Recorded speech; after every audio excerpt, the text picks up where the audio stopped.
History doesn't favour them. In 14 previous meetings, the Emirates have won just one, and their paucity of goals must end today if they're to have a chance against an Iran side that's conceded just one goal in the last 4 internationals. The UAE have shown glimpses of their potential. Indeed, some of their football has been delightful, but too often the killer finish has been missing, and most pundits are predicting they will be on their way home in a couple of hours' time.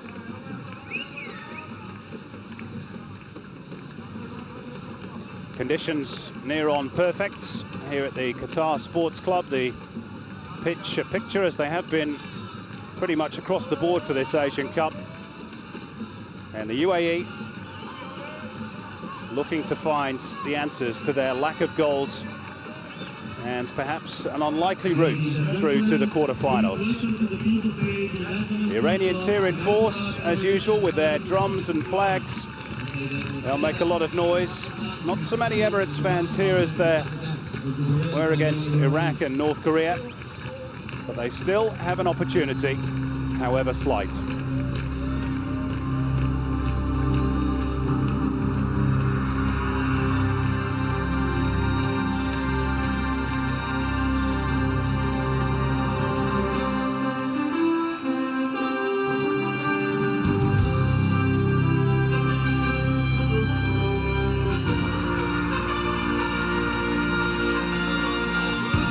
Here come the teams.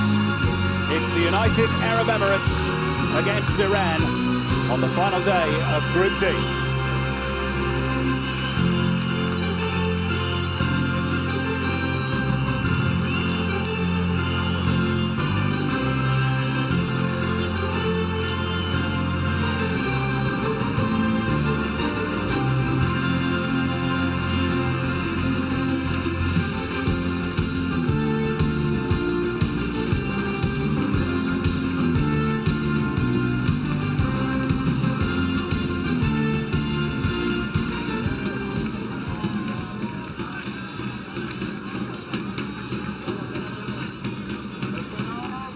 Ladies and gentlemen, please rise for the national anthem of the United Arab Emirates.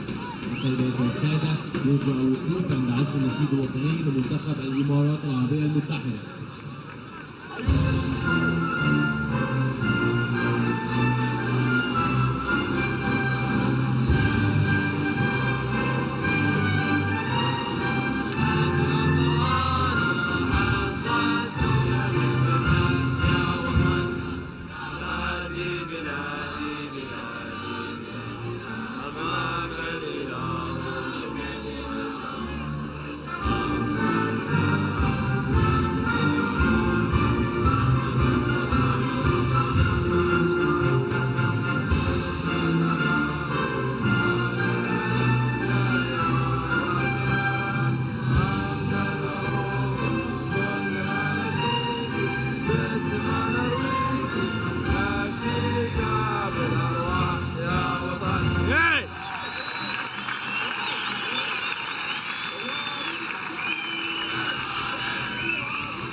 The national anthem of the Islamic Republic of Iran.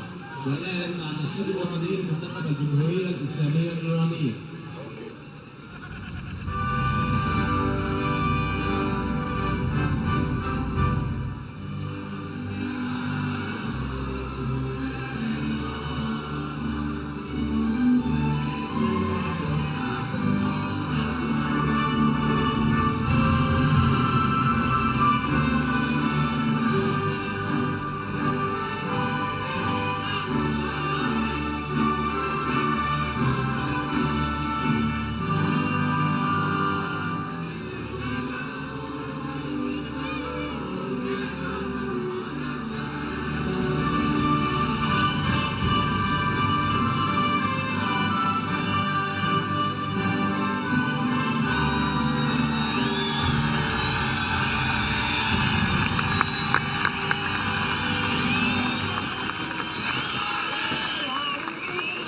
So the final day of the group stage in Qatar, Iran through, that second spot still up for grabs. But 3 into 1 won't go. So 2 nations out of Iraq, UAE and North Korea will be on the plane home tonight. The equation for the UAE, they must win and hope North Korea do the same, but by a lesser margin. The UAE are unchanged, under fire strike force. Ismail Matar and Ahmed Khalil get one final chance to get it right, even though Khalil has been ill this week. Suheim Carter has recovered from a facial injury sustained against Iraq, and he may be playing his final game for the UAE. The national captain will retire after this tournament. Flying winger Tayyab Awana is not on the team sheet after succumbing to injury.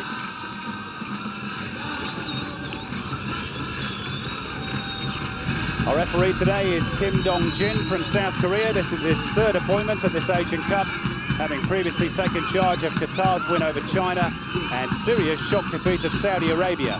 His assistants, Jong Hae-sang and Jang Jun-ho. The 2 captains, Masoud Shojaei of Iran and Suheim Carter of the UAE.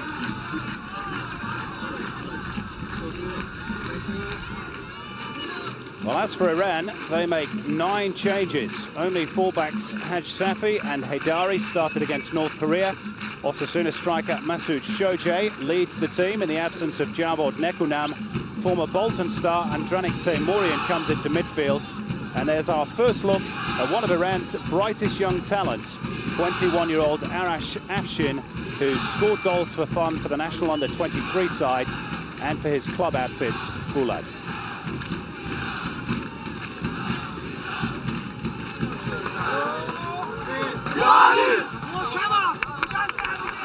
Shretsko Katanets provided a telling response to those criticising his strikers for their lack of goals, pointing out they rarely play for their clubs at domestic level due to the high-profile imports that proliferate in those positions.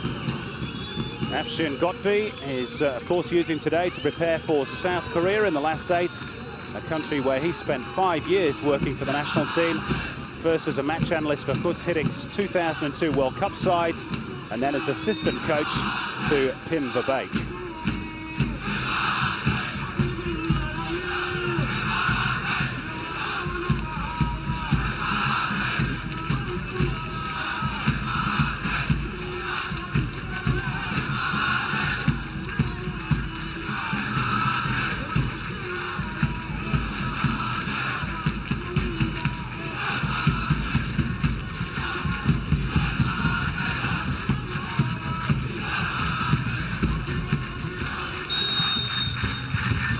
So all the pressure on the UAE in white to find the goals and the victory, which would give them the chance of progression for the first time since 1996 when they went on to finish 2nd. Can they do it, Andy Harper? Well, they'll never have a better chance. I think that's the easiest thing to suggest, Simon.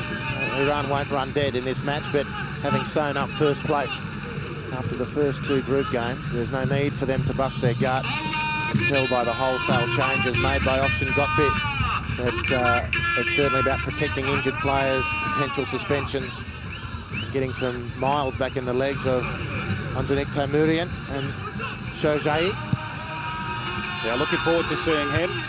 And he plays in La Liga in Spain, although he's not been a regular this season. There's one of the players who keeps his place, Khosrow Haidari. What I will say about the UAE is a very good 40-minute period in the opening game against North Korea. Then they lost their way completely. But they built on that for the match against Iraq. They'll feel very hard done by that. The own goal of Walid Abbas is what killed them in the end, but they played well in that game. So there has been a marked improvement from game 1 to game 2, and if they can go to another level in game 3, then they can give it a shake. Well, they must find goals. And here come Iran trying to find one here, and goodness me, Farshid Talabi was only a whisker away from connecting with that free kick.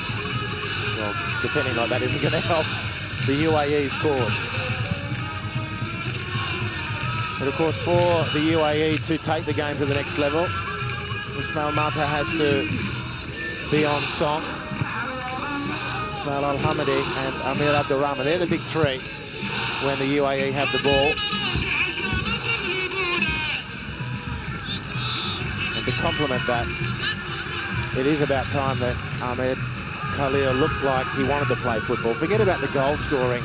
Strikers come in and out of goal scoring form. He just hasn't looked like he's had the interest levels to me. As we say, has been suffering with illness this week. In fact, he went to hospital because he was running a temperature. So we'll see if he lasts the 90 minutes.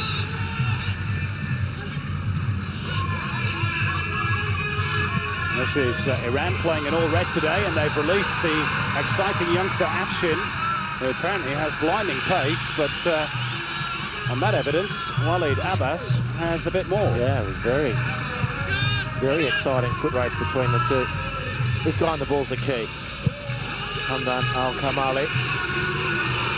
From attacking set pieces, you've noticed him in the first couple of games. He's got a real knack of getting on the end of crosses. Very good in the air. Final point and lead up to this game. Huge physical disparity between the UAE and Iran. It's a big team physically, this Iran team.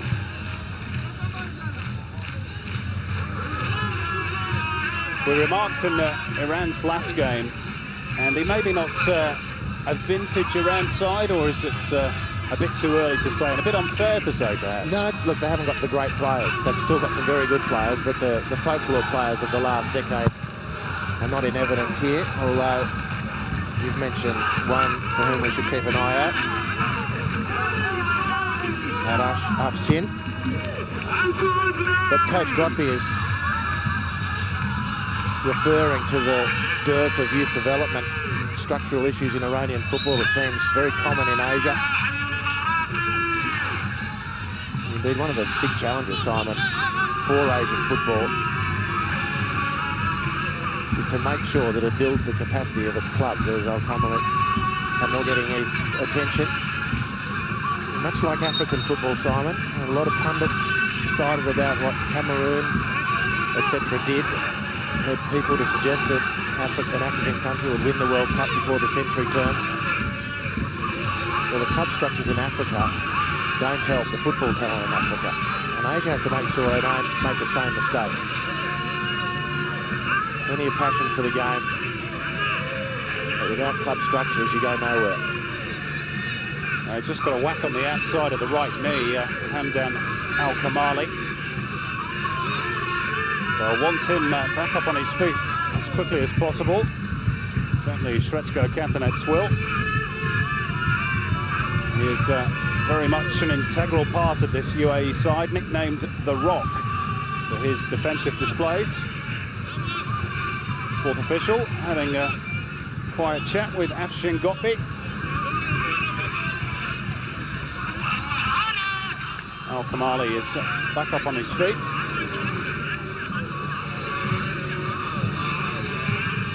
Didn't need the cart in the end, and play will resume with an Iran throw-in. They've sportingly given it back to the UAE, who were in possession when Kamali went down.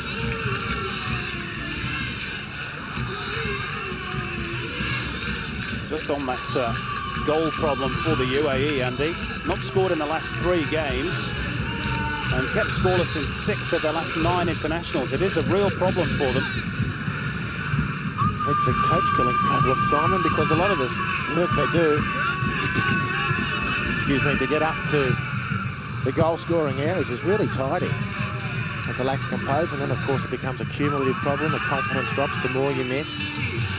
Equally, things can turn quickly. Well, that was Ismail Matar putting the goalkeeper, Shaheb Gordan, under pressure.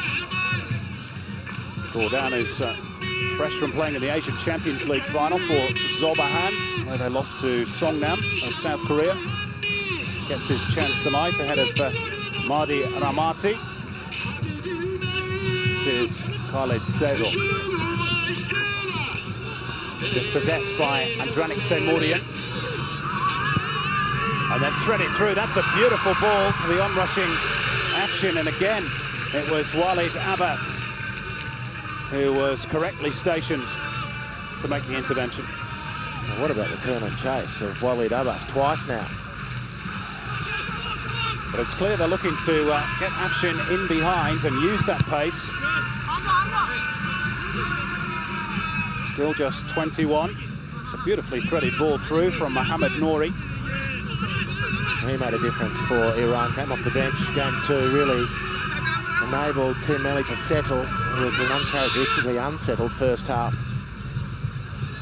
Korea DPR really got amongst them and disturbed their rhythm. Nouri came in and settled things down second half, much better for Iran.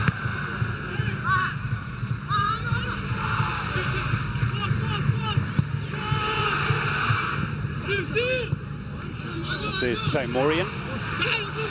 Said that he wanted to use this Asian Cup as a springboard to get a move back to the English Premier League. That's a clear foul in midfield. Right, Bassam Hadodifor. Had spells with Bolton and Fulham. Taimourian now back in Iran at the moment with Traktor Sazi. Now this is an awful long way out, but we know from recent experience that Subek Carter can really drive them. And he's tested the goalkeeper. That must have been 40 metres out. It was a brilliant hit. Now goalkeeper's been fouled on the edge of his box by Mata. That's a brilliant hit. And it thumped into Bodan's chest with a late dip too, from my vantage point. It has been a feature of the opening 3 games in this entire tournament. Subek Carter from the dead ball.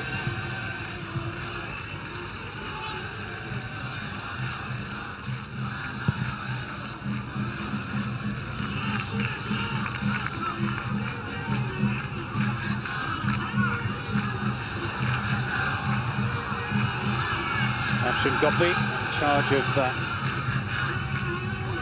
Iran before he heads off to take over at Shimizu in the J-League, and the UAE have given the ball away cheaply. This is Golami, tied it up by Yusuf Jabba. Al-Hamadi square for Al-Wahabi.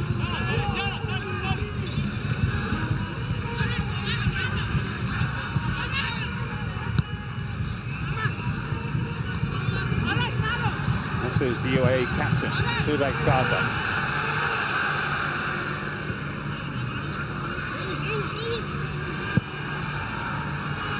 Long ball over the top, and Ismail Matar's pace almost got him there. And I normally like to try and play through teams, the UAE, but good variation. And now this is Haidari making progress. Managed to pick out a teammate.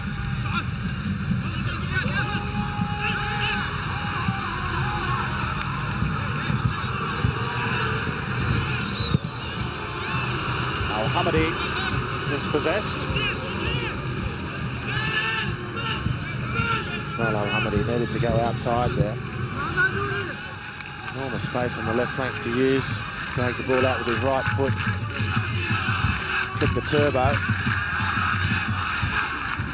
Kalabi would have found him very difficult to contain from that position. For some reason, he turned inside. It's a bright start to the game, though, Simon. 10 minutes in, there's been some crisp passing.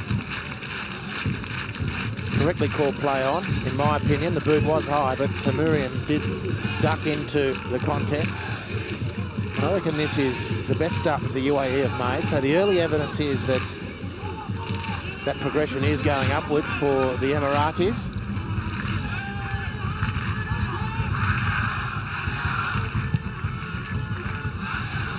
Al-Kamali drops here for Al-Hamadi. Might fall here for Al-Wahabi.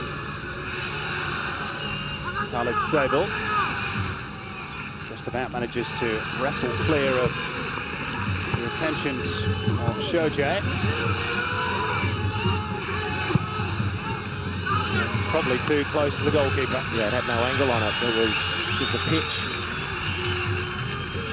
A little pitching wedge from Subek Carter. It needed a little bit of tail, a little bit of curl to drag it away from the goalkeeper. Nevertheless, I'd maintain that the UAE's better approach is to keep the ball on the deck and keep within close proximity. Few players in the tournament who can keep the ball as well as Amir Abdul Rahman, the number 5. Yeah, Yeah, he's a very neat and tidy player, isn't he? There's no need to be pinging balls over the top with regularity. Especially with Khalil a little bit out of form. So much expected of Ahmed Khalil. He's being touted as the next big thing in the UAE. There's been scant evidence of that, really, at this tournament.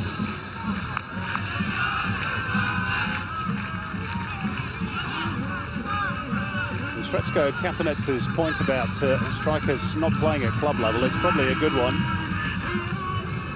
We tend to go for high-profile imports, and when you're trying to build a domestic competition, of course, you normally want to buy strikers.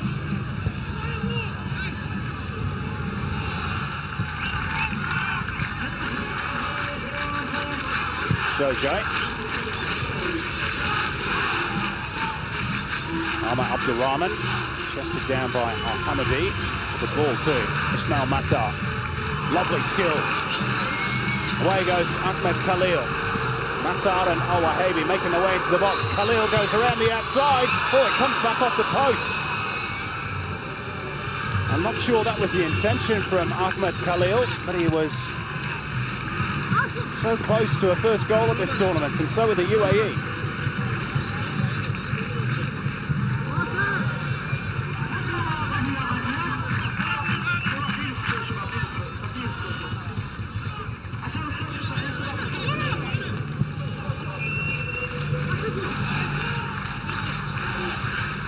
Shoji slaloming through the Emirati defence until he's unceremoniously fouled.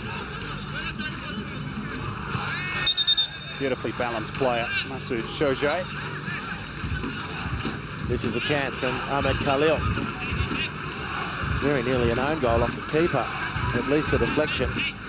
Just ran out of angle. The intention, I would suggest, was to cut the ball back to Ismail Mata. It was a beautiful setup from Mata, who received the ball from Abdurrahman. The two of them linking. It is more evidence of the best part of the UAE's game. Filled in left-footed. Khalid Sable is there. And now Al-Hamadi, and the two men free on the right. And it's 2 against 1 here, if he can slip it through. Oh, it's a poor ball from Ahmed Khalil. And such was his disappointment, Andy. He was then on his heels when the ball came back to him.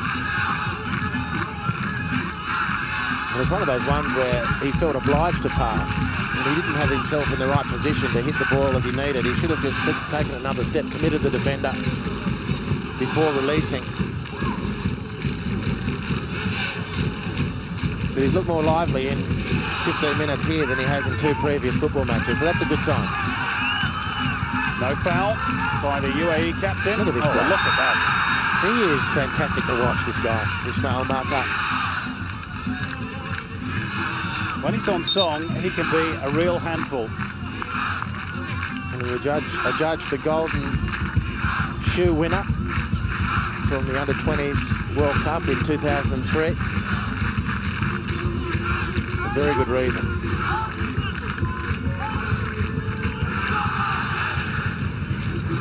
The challenge for UAE and other Gulf countries is to export players like Ismail Mata into the big leagues. That'll be a sign, as far as I'm concerned, that they're ready to take the next level. Correct. There's no doubt that his talent would help him survive and thrive in a European competition. It's a question of his will, his hunger. Well, Ismail Matar at least did go overseas, technically, as we look again at Ahmed Khalil's shot that came back off the woodwork. He actually had a short stint here in Qatar with Al Sadd just down the road from here. But the point is a valid one, Andy, about moving to some of the bigger leagues. It's a problem that's prevalent with a lot of the Arab countries. They do tend to stay at home. We were talking the other day about the Saudis and their issues in that department. Maybe the money's just too good here. They play like they're comfortable. Well, the Saudis did. So here's Mohamed Nouri. Again, they look to release Afshin.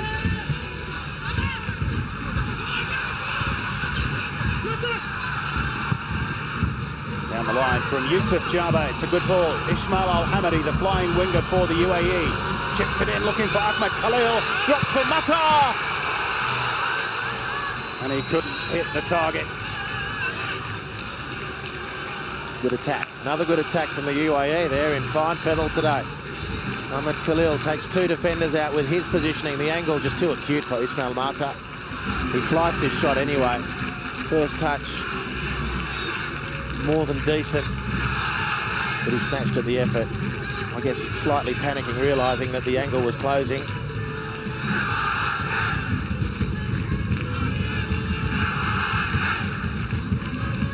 Afshin Gobbi urging a little bit more from his revamped side.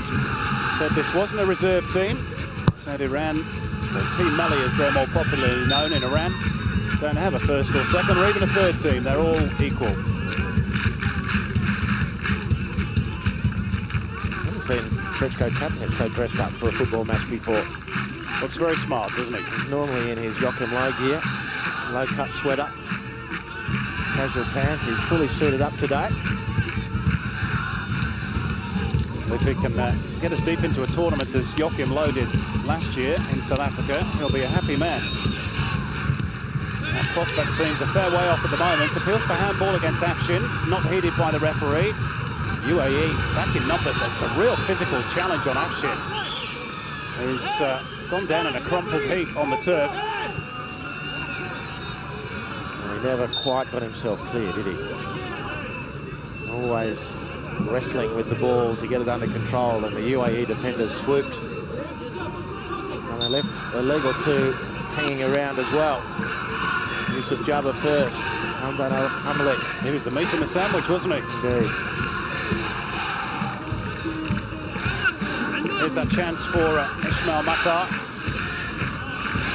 Well, he could say he snatched at it, but he had no other option, really. The defender was closing in. You're right, he had to shoot. He did slice it, but there are enough Iran defenders there for that to have been blocked anyway. Use your heads, says the captain. And here's some of his best work. He gets real dip on those long-range set pieces. You can see how much it deviated in the last moments because the keeper didn't take it cleanly. He had to clasp the ball as it thumped into his chest.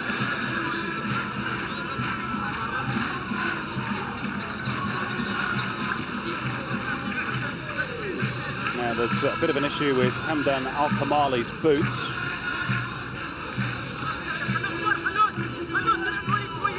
Meantime, Afshin should be ready to resume.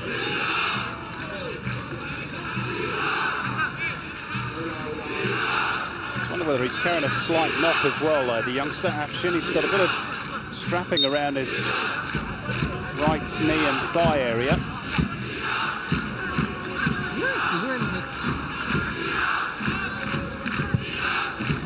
Running repairs, all done with Al-Kamali. So both teams back up to their full complements. There's that strapping around the right leg of Anash Afshin.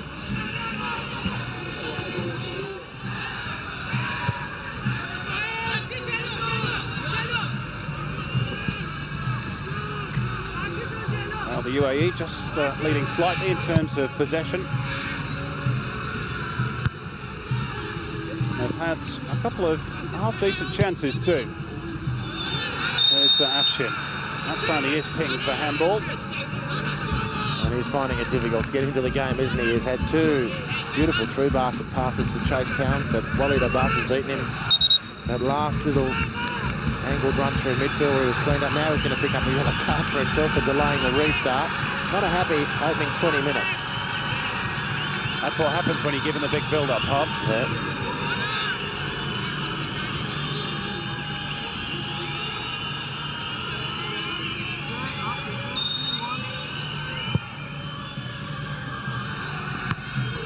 Again, the goalkeeper couldn't take it first time.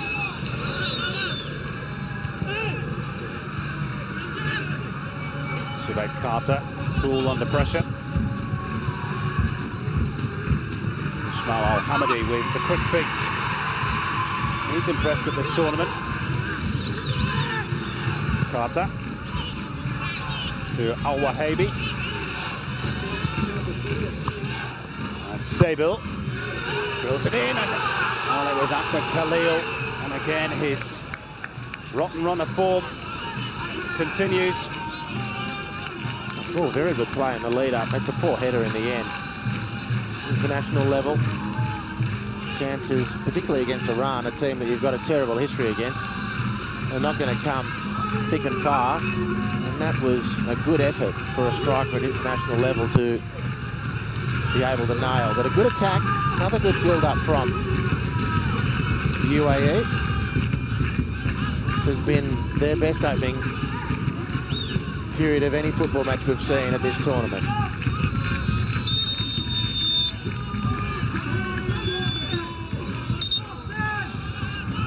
Now we have news of a goal in the other game. Out at Al Rayyan, Iraq have scored. So it's Iraq 1, North Korea 0. Suheim.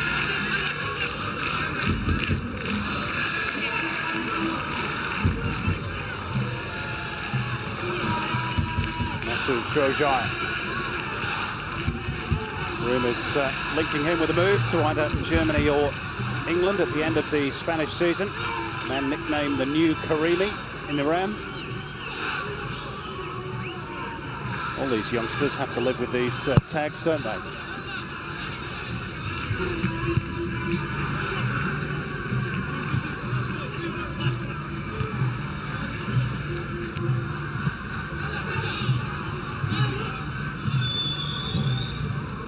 Poked forward by Suheim Carter.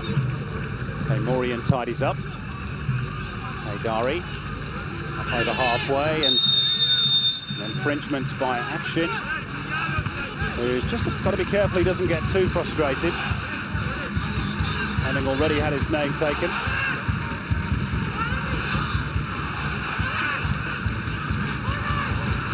Clearly holding Yusuf Jabber back.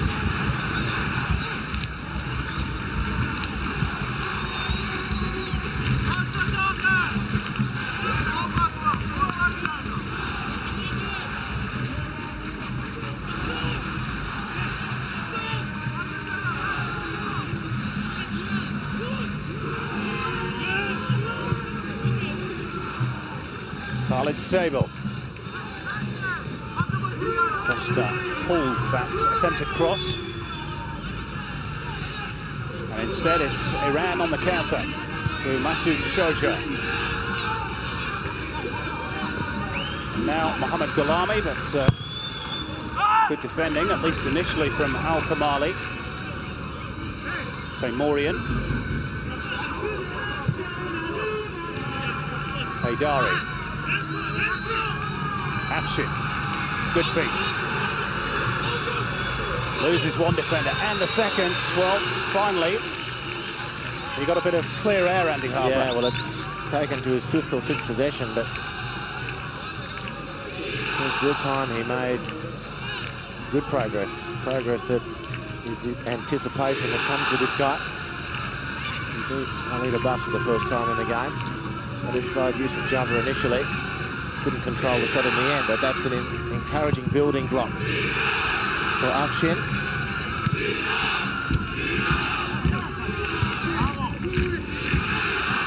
Mata.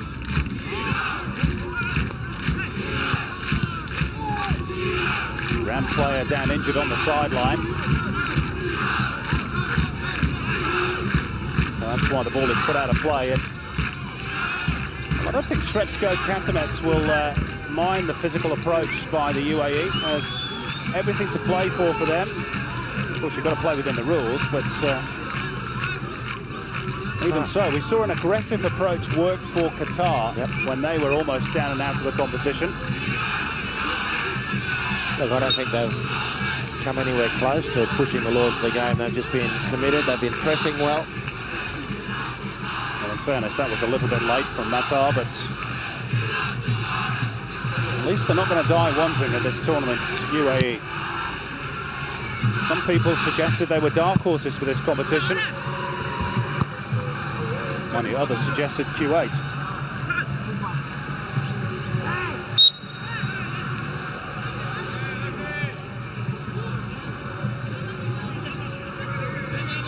Ismail Al-Hamadi, who came into this tournament carrying an injury.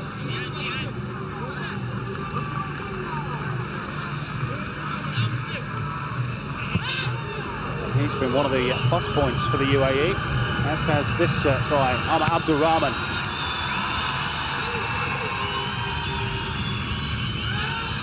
Taymourian. Now the break is on for Iran. Afshin. Slides it out to Shohei. Looking to create the angle for the effort on goal. Still might drop for Qasim Al-Dodifor, who rather theatrically tumbled inside the box.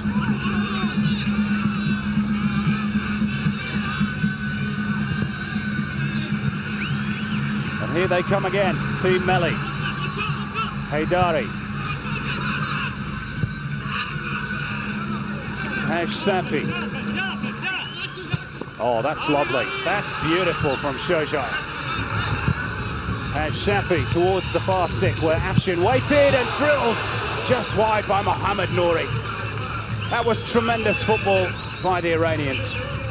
Well, that's why we love watching Iran play. And it was a beautiful setup from Shohei.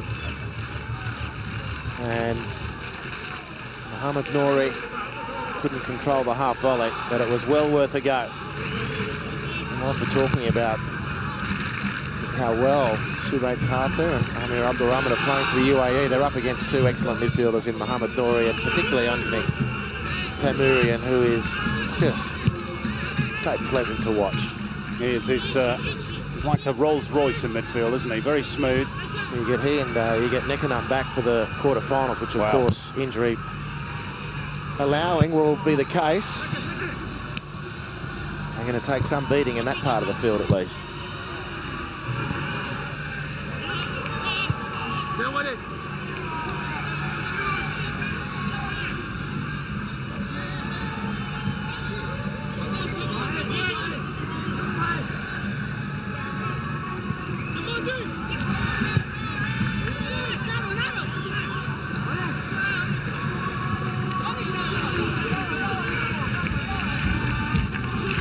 Al-Kamali looking for options. Little chip forward for Ahmed Khalil, who's being very tightly watched by Mohsen Bengar. He's got a whack to the nose for his troubles off Ahmed Khalil. Come forward by Farshid Talibi, and now they'll try and release Afshin again. Arash Afshin gets to the byline and fires into the side netting. But he's starting to grow in confidence, the youngster. He's coming into the game more and more. There's a beautiful pass. Look at this from Al-Dodifor. Outside of the foot, just leaning back, and a lazy stroke of the ball into the path of the young flyer. And he's starting to get his nose in front.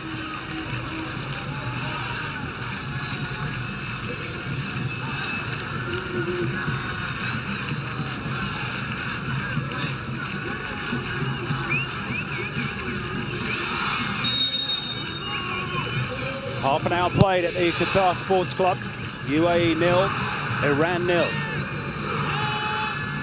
Iraq ahead in the other game. Now free kick for the UAE in Suheim Carter territory. Danger here for Iran.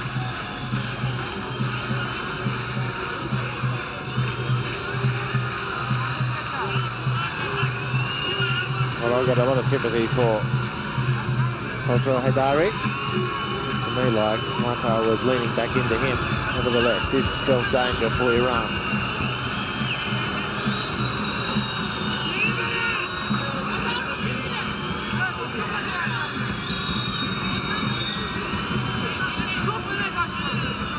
Well, if he connects with this one correctly, Suheim Carter, even though it's Al-Hamadi placing the ball. In fact, Ahmed Khalil, my mistake. And watch out, Shahab Gordon.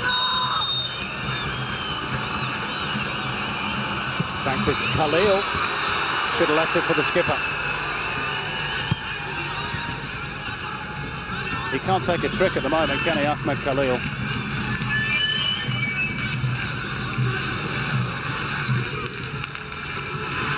Well, the best thing I can say about this is that at least he's up for it.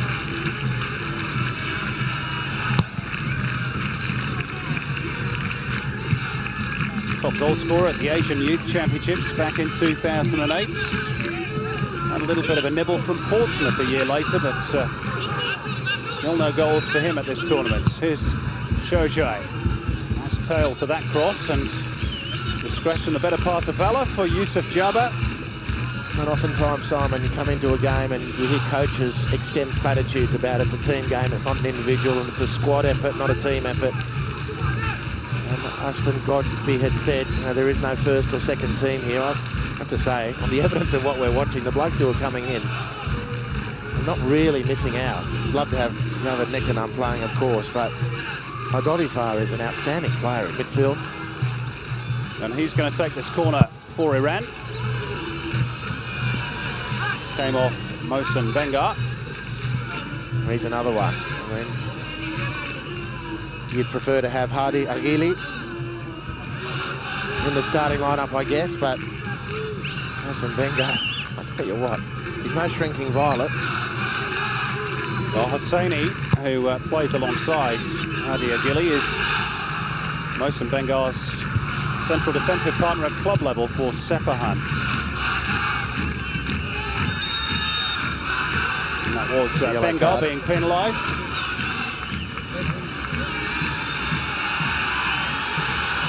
Second yellow card of the game. And the referee's pinged him for just reaching across with that elbow, forearm.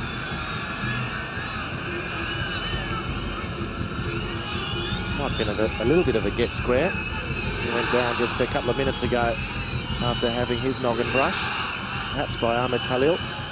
Now you can tell that the Iranians are concerned about Subak Carter's free kicks, because this is, again, 40 metres out, and the two-man wall have just gone and said he's taken it too far in.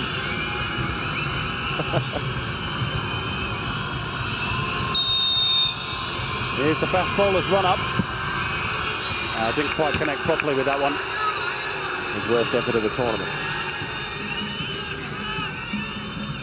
Well, gee, they're going to miss him when he retires, Andy. Yeah, he's been really good. It's been a feature of the tournament, Simon, the quality of central midfield work. I think the finishing on occasion has left a bit to be desired. The goalkeeping has been probably the worst aspect of collectively of the competition, and some dubious defensive partnerships around the teams. But in central midfield, a lot of good footballers.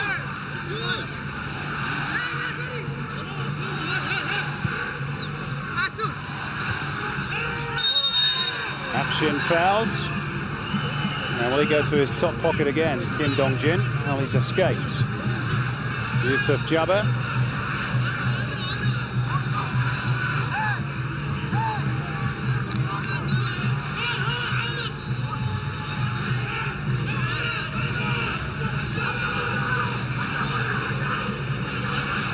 So will it be Haidari or Adodifar to deliver? It's the right-footed Haidari this time.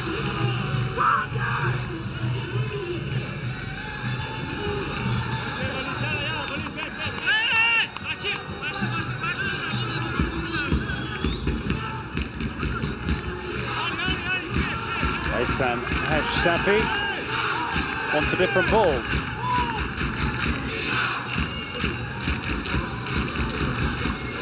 Shvetsko Katanets just pointing out that he's not to stray further down that line. Well, that didn't work, the change of ball.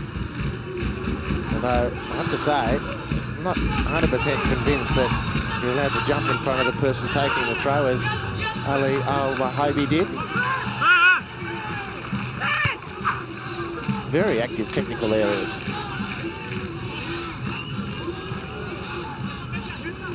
That's what they're there for, stress relievers, Andy.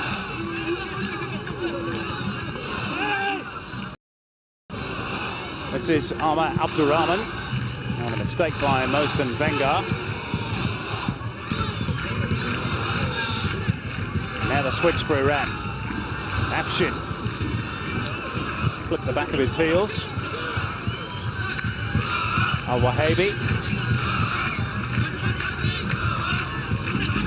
finds a little bit of room for Ahmad Abdulrahman. Attempted 1-2 between Matar and Al-Hamadi. Now, another foul in Subek Carter territory, this time by Haydari. Well, they've got them rattled with these quick changes of possession. And the UAE doing well, particularly when, as the ball comes into feet, Simon, they just touch it round the outside of the defender with the outside of the foot and turn off the other shoulder. And the Iranian defenders are split. They're going in different directions, and then they're playing a catch-up game as the ball looks to break through the space. And these last 2 or 3 occasions, that's where they've got caught short, particularly in this range.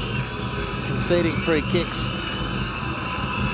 Subek Carter, he won't hit this one as poorly as he did the last one if he opts to be the one to take the free kick. Although Hamdan Al-Kamali is fancying his chances by the looks of things. Maybe he only takes them when they're 40 or 45 metres out. This one's a bit closer than that. It is Al-Kamali.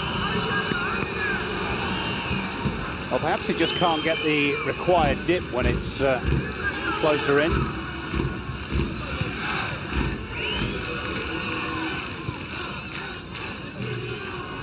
Or maybe he has a quota self-imposed. Golami. Good turn. Afshin. Mohamed Nouri making grounds, but instead Shoja went for the shot and rather dragged that one.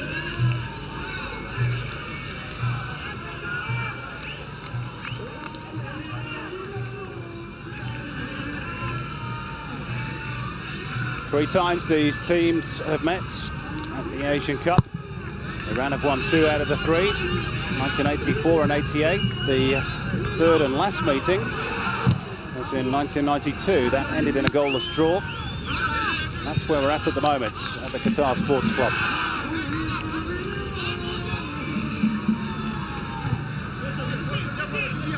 Both teams have had their sights of goal though. Maybe goalless, certainly not soulless.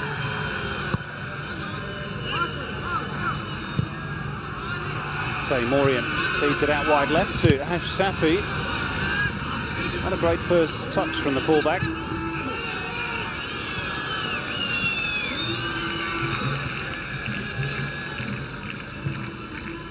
But still no sign of a goal for the goal-shy UAE. Here's Ahmed Khalil, supposedly one of their main providers, but a bit of a slip on the turf. Allows Mohsen Bengar to recover, and then he does likewise. Well, whoops-a-daisy. Plenty of players slipping over. You have to question their choice of footwear. It's been raining for 4 days here in Doha, at least. There's the South Korean contingents come to check out their quarter-final opponents, Iran. It'll be the 5th time in a row they have met at the quarter-final stage, which is quite a statistic. Even to qualify that further, Simon. The ball boy's gone over now as well. He needs to put some studs on. Just to qualify that even further, Simon, every time there's been a quarter-final in an Asian Cup, it's been those 2 teams. Before that, it was straight to semi-finals after the group stages. The implementation of quarter-finals right from the get-go. I've had Iran and South Korea going nose to nose.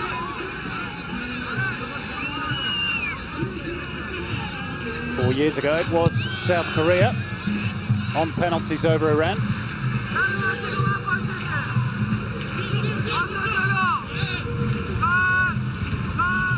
This is Taimourian. Mohamed Nouri. Shojai. Back for Haydari.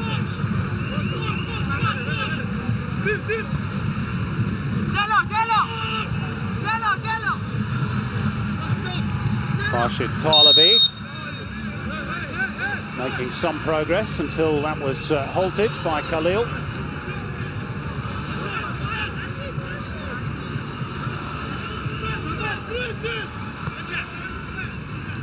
Hadodifa.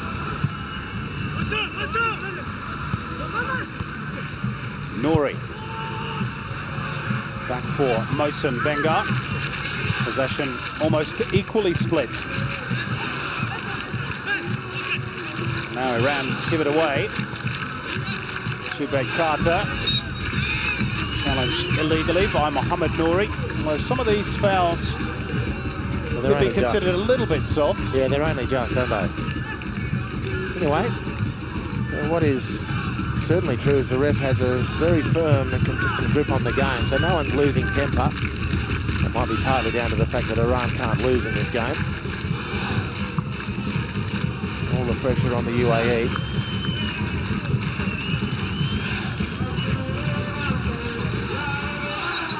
Well, just as we approach half-time, Andy, just wanted your thoughts on this misfiring strike partnership. Would you be tempted perhaps to bring on Al-Kas or Al-Khatiri in the second half? Well, they've got to go for it, surely. Well, they do, but for whom? I mean, Fadez Juma is another player who's come on, listed as a defender, but to play in the front line, and he hasn't really shown a lot. I think that there are two weak spots in the UAE team. It's Ali Al-Wahibi on the right midfielder. I think he's finding it difficult to keep up with the momentum of the rest of the team. And up front, Ahmed Khalil has enormous reputation, a lot of expectation, but he just hasn't delivered. Now, Al-Kas has come on, but not done much. The temptation might be to change, but you'd probably leave it the way things are at the moment. Mohamed Al-Shehi is another option on the right-hand side in place of Al-Wahabi. Anyway, we'll see what Shrezko Katanets does, if anything. The interval, which is only 45 seconds away, plus injury time, unless they can get a goal here. Ismail Mata! Oh, just wide. Took it early. And probably a good decision, because Shahed Gordon was maybe ever so slightly out of position. He's just got fabulous balance. He's got good touch. He's got enormous speed too. But he's got fantastic balance, Ismail Mata. It's surprising he hasn't scored more goals. We keep talking about Ahmed Khalil. But it is surprising that from some of the positions he's found himself, Ismail Mata, in his lead-up work and his quality, he hasn't been able to score himself.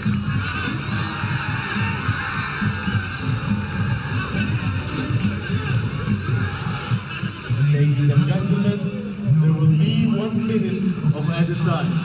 السيدات والسادة، أعلن الحكم الرابع عن دقيقة واحدة إضافية.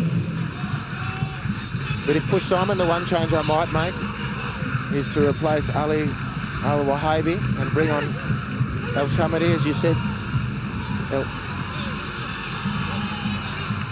Down goes Ahmed Khalil. Shojai. Now Ghalami. Support arriving from Khosrow Haidari. Now break here for Iran, but Shojai just beaten to it by Al-Wahabi. Abdul Rahman running into trouble. And here come Iran again as the first half draws to a close. Might just be time for this to be taken. Iran seemingly in no hurry.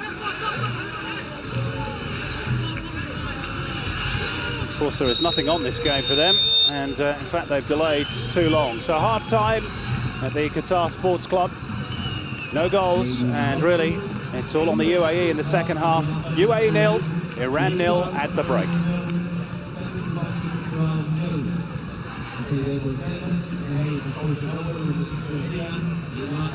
Well, Andy Harper, your assessments of the first 45? By and large, a really good half from the UAE. They've improved from game 1 to game 2, and now from game 2 to game 3. It's that cutting edge in the penalty area, which is not the sole reserve of the UAE. There's plenty of teams in this tournament that are suffering from the same malaise. But if they can maintain faith, and news comes through of the other score, if Iraq are safe, then the performance from the UAE, once that message gets out, I would expect to drop. They're fighting for something at the moment. If they can just get a bounce of the ball, a little bit more composure in front of goal, they can take the lead here and keep their qualification hopes alive. But it's been a good first half from them, really. They're up against a really good team in Iran. And credit to the coaches, as good as they've looked, and they've progressed nicely over 3 games.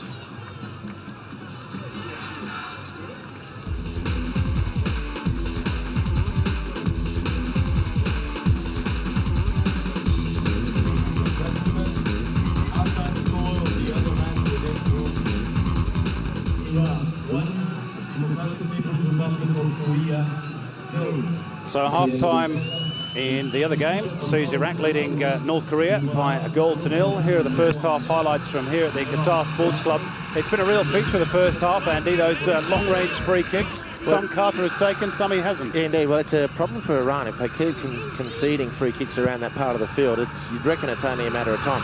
Same too, I mean, we keep banging on about this bloke, Ismail Mata. It's surely only a matter of time before he gets on the end of a cross in a meaningful sense. This is a terrific attack. Amir Abdul Rahman, a beautiful play from Ismail Mata again. Ahmed Khalil has had his best half. Very disappointing tournament from him. And just with that little fraction of luck, the UAE could have taken the lead, and it wouldn't have been completely undeserved on the evidence of the first half. Iran, from their point of view, they've had good moments as well. This is largely the second-string team, although they don't like to talk about it in those terms. But you know, they've come to play some good football, and they're not under any pressure whatsoever. But more space again. Ismail Al-Hamadi, he's a live wire. Beautiful ball to the front stick. Ahmed Khalil took the attention of two, and the space available for Ismail Mata. First touch good, angle too tight.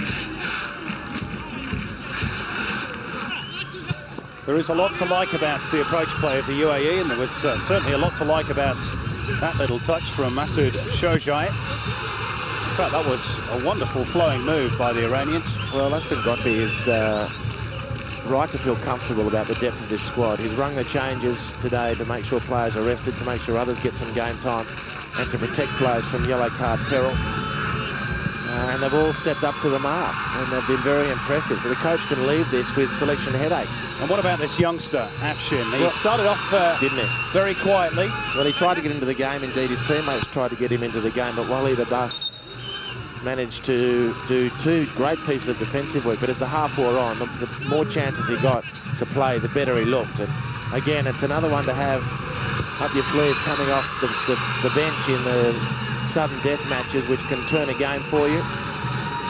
But again, so much of the story of contemporary UAE football revolves around their number 10. He's a super player. The world might never see him at his best because his life in clubland probably doesn't extend him the way it might. Well, he's still only 27 years of age, Ismail Mata, so he should be at the peak of his form. But neither he nor any of the other UAE players have been able to make the breakthrough. Ditto Iran, goalless at the interval, 8 shots on target in total in the first 45. Possession equally splits, and the 2 yellow cards for Afshin and Mohsen Bengar of Iran. So the UAE with one eye on what is happening in Al Rayyan between Iraq and North Korea. Iraq, remember, leading by 1-0 at the interval there. Well, they need to find goals themselves in the second half, which is coming up very, very shortly.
Welcome back to the Qatar Sports Club. For the second half, it is goalless at the interval between the UAE and Iran. Iran, of course, guaranteed qualification and in top spots as well. The UAE need to find some goals and hope for a miracle at Al Rayyan, where Iraq lead North Korea by 1-0.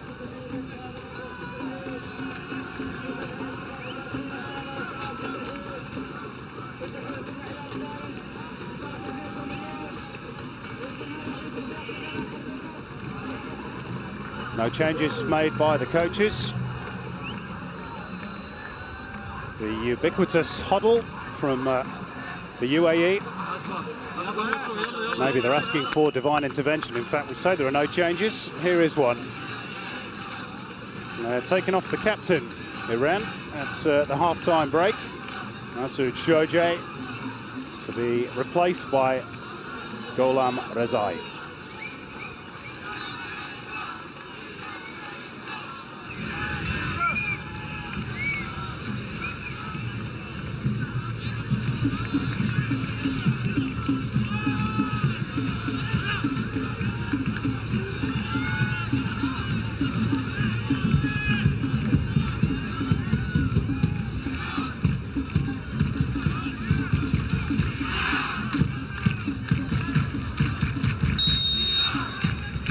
So the UAE have 45 minutes to try and rescue their Asian Cup campaign, with a little help from North Korea as well, of course. And, well, they've created a few chances, Andy Harper, but it doesn't look likely, does it? It hasn't. It hasn't. Unfortunately for them, it's a lingering problem. It is a problem that's built over time, and the confidence has ebbed away. But equally, it can change quickly. A bounce of the ball, one goal can ignite the UAE. Of course, things they can't control are what's happening at Al Rayyan. And if Iraq stay in front there, doesn't matter what the UAE do here. Not surprising there are no changes for the UAE. Qatar should be reasonably happy with that first half, and the only thing we can read into the substitution for Iran, Rezai coming on for Shojai, is that the 45 minutes was all that was planned for the skipper for the day.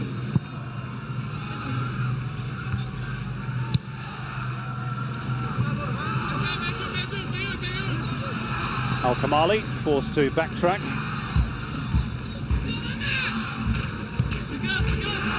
Rezai will play down that right-hand side. Scored, of course, on match day 1 against Iraq. It's a win that really sets the Iranians up for this group stage. Majid Nasser coming to claim. And the battle within the battle for both Korea DPR and for the UAE is to ensure that they don't finish the tournament without scoring a goal. Both teams with 0 yield in the first 2 games and 0 yield in the first half of game 3. It's not a pretty sight. Even the Saudis managed 1. Even the Indians managed 3.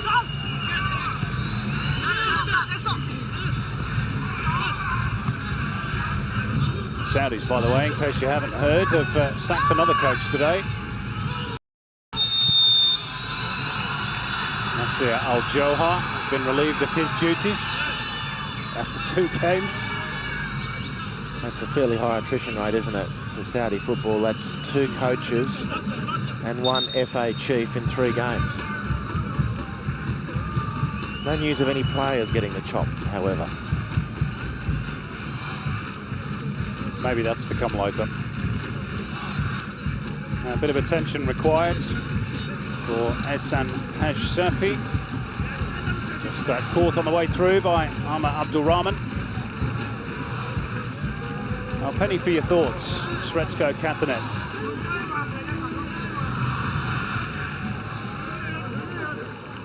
Well, I wonder if those in the UAE Federation looking on will be happy with what the coach has done. I would be if I were them.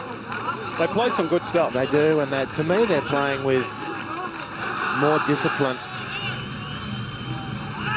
than I can remember seeing a UAE team play with. Made of stronger stuff, which was the expectation under Cocknett. He has certainly that aura and that reputation about his coaching. And I'd reckon the degree to which he's been able to transmit that to his team would have to be labelled as a success. Oh, also, Andy, he's been in charge since, I think, mid-2009, which in this part of the world is it's an awfully long time. And coaches need a bit of time, don't they, to impart their ideas. It's Ahmed Khalil, who got the backing of his coach prior to this game. This is nice build-up again. Ahmad Abdulrahman, is he going to have a go? Well, again, they perhaps delayed just a little bit too long. A bit frightened to shoot, perhaps. Well, this was shaping up. He's a very tidy player, but he's obviously completely out of his comfort zone around the D of the penalty area, because that was a waffle effort. More a clearance than a shot. It was unbecoming completely of a player who's shown plenty in this tournament. Part of the recent UAE side that claimed the silver medal at the Asian Games in China. We're talking about those building blocks for the coach. Won the Golf Under-23 Cup. This break off as Razai goes down the right. Well held up by Hamdan Al-Kamali. So there's a good base there for the UAE at junior level from which to build. Razai just run the ball out.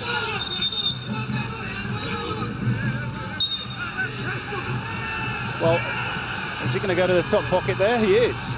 Oh, what a stupid yellow card to earn yourself only 5 minutes after coming off the bench for not giving the ball up. Totally needless.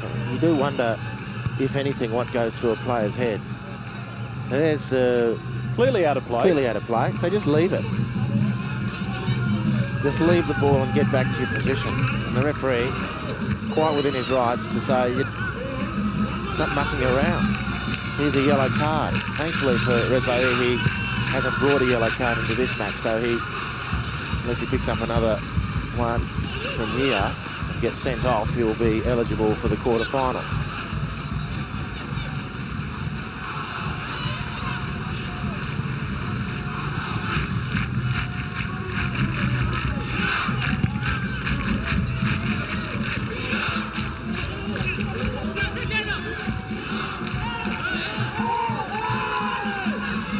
Appeals for a foul, technically from the UAE bench. Not heeded by Kim Dong-Jin. A Darian field for Mohamed Nouri. Taimourian helps it on further. Poor ball from Haj Safi. Well anticipated by Khalid Sebil. Who's scrapping away for the ball. Taimourian sorts it out for Iran. Now there's a bit of space here for Razai. Past one defender, slips it through, chance! Oh, that's a great save by Majid Nasser, and it was offside in any case. It's Golami. Well, nevertheless, it was a good save, Simon. The goalkeeper, Majid Nasser, wasn't, to be sure. It should be play on, and it should have been a legitimate save. Accredited to the goalkeeper. Alam Rezai is a very, very talented right-sided player. Very lively.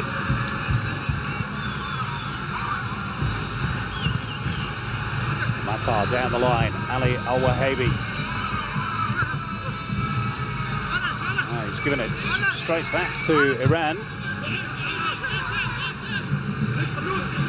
Khalid Sebil halts their progress. Oh, that's clumsy challenge, really, by Al-Wahabi.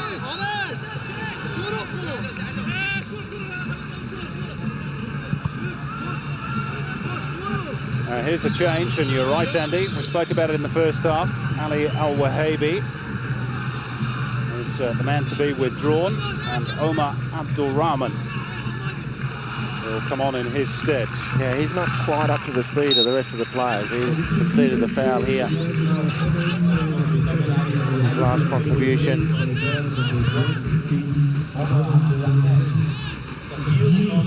question remains, of course, if Abdul Rahman provides anything better in that right midfield position for the UAE. Well, he was voted the best young player in the UAE domestic league a couple of years ago. Still just 19, plays for Al Ain. Now, here's a chance for Iran through Ghalami. That's a good challenge from Al Kamali. An important challenge too.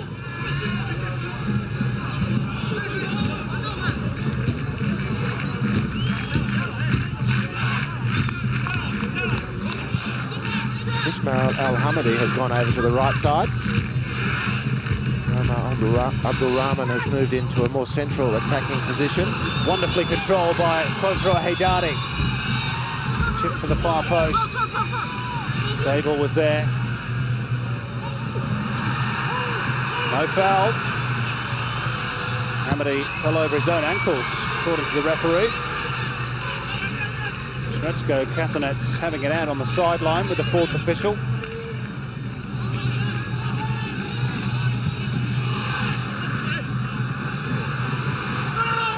Well, again, the first touch from Ismail Al-Hamadi invited the challenge. What's going on here? Sorry, Simon. Goodness me, has he been done by the sniper? I'm not sure, but irritated that he didn't get a foul awarded to him about 30 seconds ago. And he's leaving nothing to the imagination here. Oh. Firstly, it was his groin, and then it was his head. And now it's neither. That's Greg Laganis. Wait for it, here we go. Clear foul, no complaint. At that point, get up and play. I'm sure that's what most people watching would think. Surprise, surprise, he's up like a spring chicken now.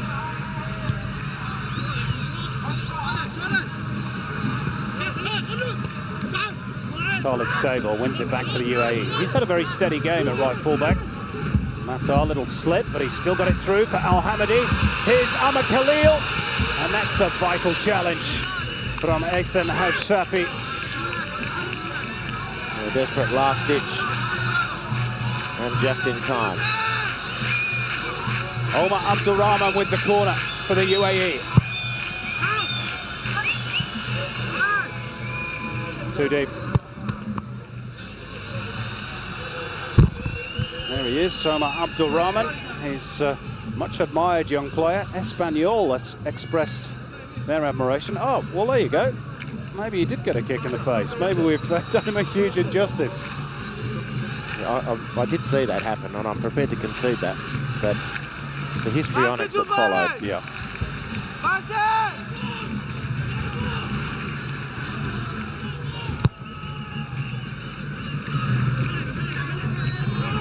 Razai. He's got rid of the fullback.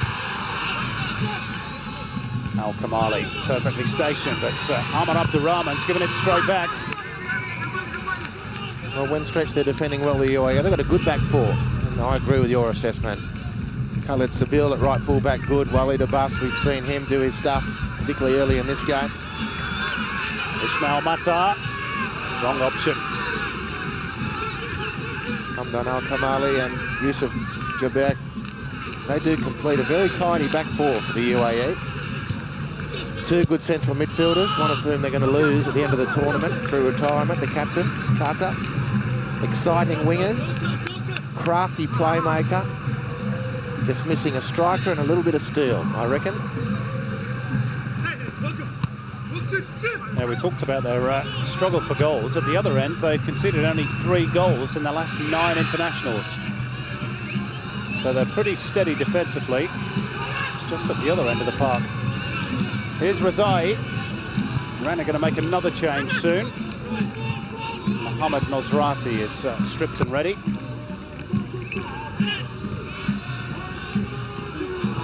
Razai. Good defending from Walid Abbas. Matar just trying to roll around Farshid Talabi. He was holding the jersey of the Iranian defender as well.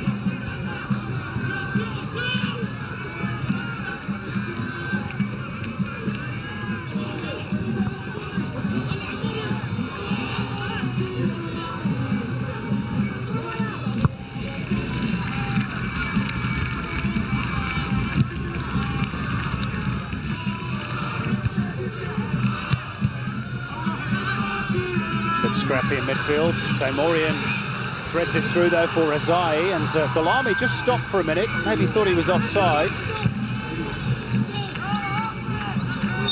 That's a clear foul by Ahmed Khalil, and here's the change for Iran.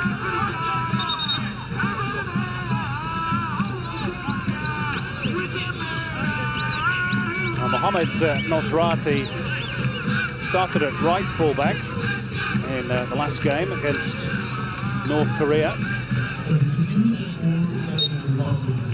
But he's going to go over and replace Haj Safi on the left in this game. Here's Haydari, his nominal replacement at right back, who's got a corner for Team Melli.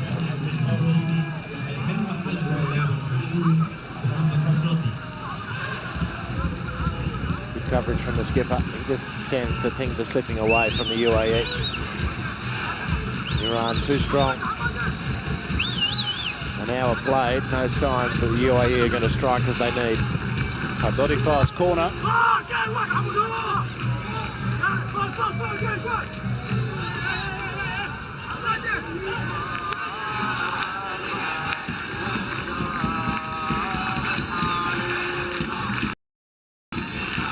Mohsen Bengar shaping up perhaps for the long throw. Just dried the ball on his jersey.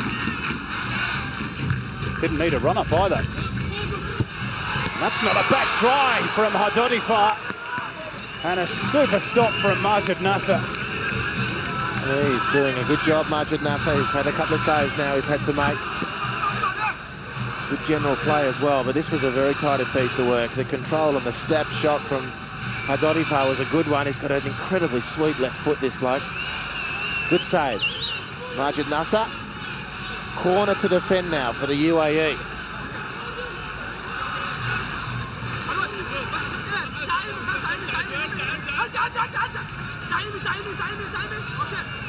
Majid Nasser, you can hear on the effects microphone, barking out the orders. Perhaps a key moment in this contest. It's a very deep one. That's good goalkeeping again. He's looked pretty solid, Majid Nasser. Part of that miserly defence, but cheap possession given away by the UAE. Mohamed Nouri is delayed too long. And then immediately given straight back. Razai's ball in. Sable away. Now Omar Abdulrahman. They can't get out of their own half at the moment, the UAE. Now they will. When you talk about, you have mentioned the lack of the icon players in this Iranian team. Coded that as easy, Mahdi Mardavikia. But if he's not cut out of the same cloth, it's a pretty similar factory. Gholam Rezai, very, very similar start.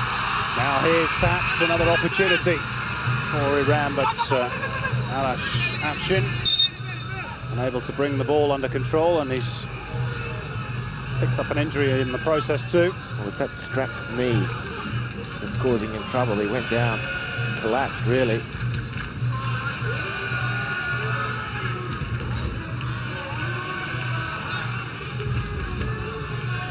He's pointing to the right thigh area.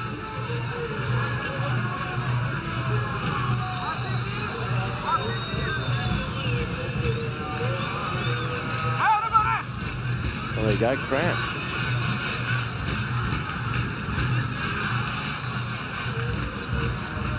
Here's another look at a beautiful piece of skill from Ghassem Hadodifar.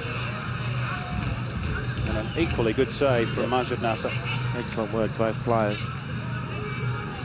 What I find hard to follow, Simon, is professional footballers 60 minutes into a game, perfect conditions, get cramp. And he's only 21. He's not even got age as an excuse. That was the next point, and he hasn't been playing.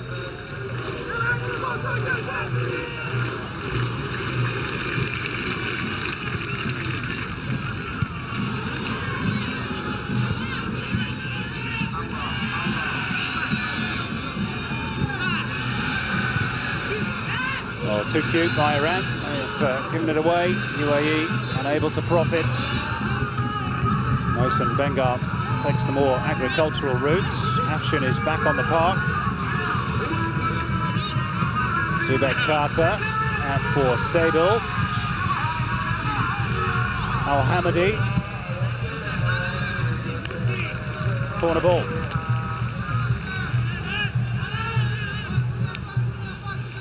Well, if they're going to get, isn't he, Bengar? yes, indeed. Change time. Mohammed El Shehi on for Amir Abdul Rahman. Not his best game, and sacrifice for the cause, understandably so. So here is Mohammed El Shehi, nicknamed the Ghost, and scorer of the goal that defeated Manchester City in a high-profile friendly in the UAE last year. Here's Al-Hamadi.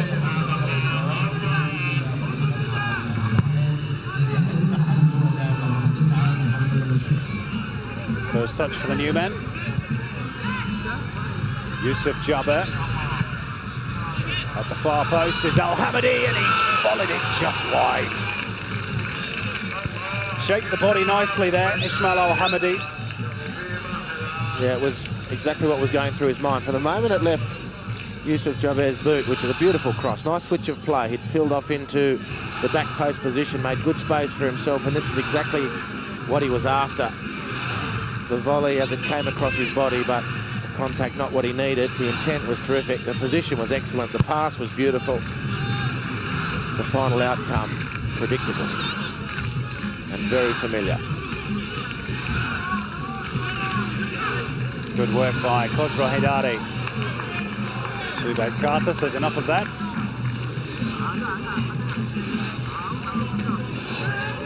Afshin Gokbi won't want to lose this game, even though they will finish top no matter what happens in the other game, where Iraq still lead.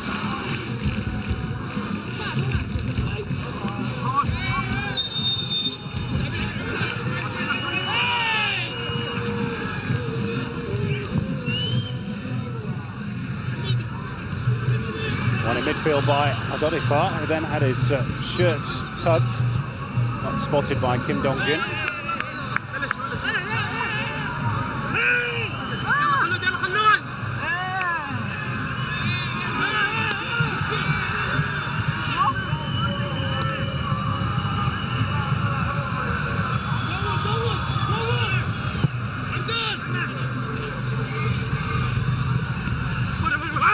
Al-Hamadi, Ahmed Khalil.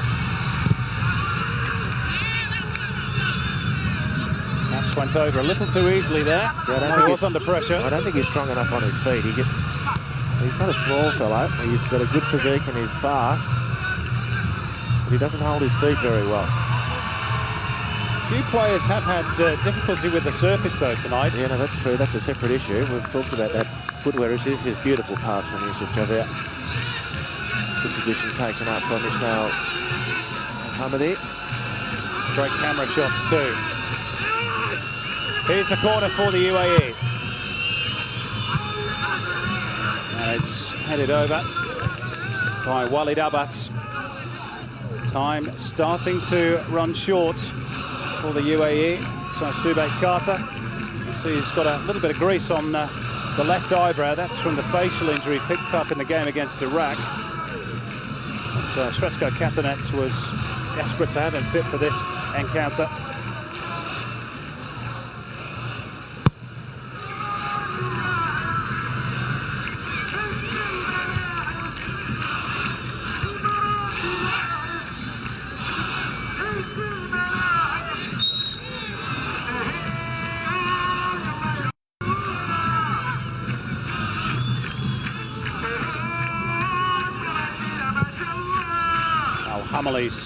Al-Hamadi, I should say, is free kick.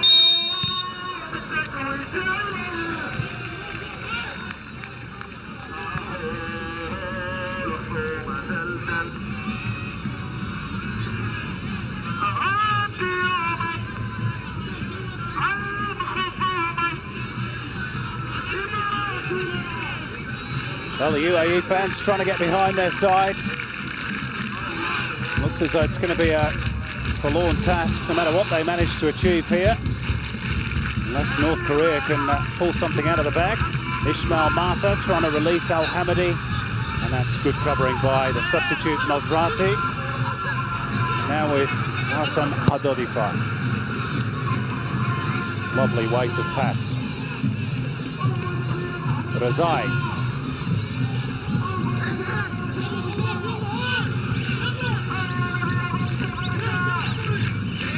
Mori, all still in play.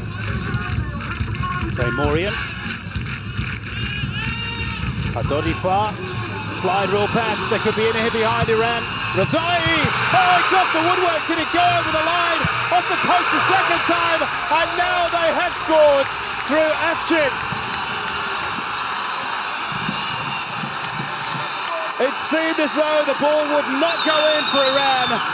But it's the youngster Arash Afshin who finally forced it over the line. And Iran leads. Well, in a lot of ways, as exciting as it was, it's a pity the first finish didn't finish this move, because it was just delightful to watch. Two headers, two crossbars, and then Afshin with the right foot. Moments ago, he was struggling with cramp, and now he's on top of the world. But what a super move. A super, super move from Iran. Beautiful run and cross from Gholam Rezai, but we didn't get to see the wonder of the pass, and not for the first time this evening, from Qasem Hadodifa. Inch perfect weight and direction. Glorious touch with that left foot of his, and the attackers did the rest. Beautiful goal, Iran. And it's Arash Afshin's first international goal as a yellow card is issued to Khalid Sebel. And the Iran fans are in ecstasy. That's the reason why the yellow ticket's been given. But you're right, Andy. Wonderful football. Lovely pass from Hadodifa. Great wing play from Rezai. And the determination of Afshin did the rest. We'll take note. I mean, the likelihood is Yawad Mekanan will come back into this team. For whom, well, that's up to Gokbi, because Mohamed Dori, beautiful player. Taymorian will keep his place. Super experienced, great quality. But Hadodifa, I reckon that's probably the fourth such pass in this game where he's completely split open the UAE defence. He's gorgeous to watch. Yep. All left foot, but what a left foot. So was Maradona. Are you putting him in that class? No, I'm not falling for that free card trick.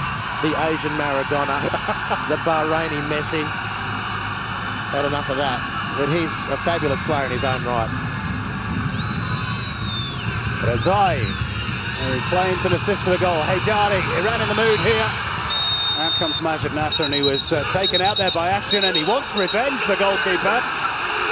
Well, he's completely lost his head, Majid Nasser. He may well have been caught, but that's no excuse for the response. Absolutely not. The red mist has descended here. Completely lost his marbles, Majid Nasser. Well, he's made an international incident out of this. That until I see a replay, I'll remain convinced that a striker is entitled to go for that cross. And I hope the referee isn't intimidated into doing anything untoward here, unless, of course, I've missed something. The ball was hung up in the air. If your striker doesn't go for that, I'd be asking questions.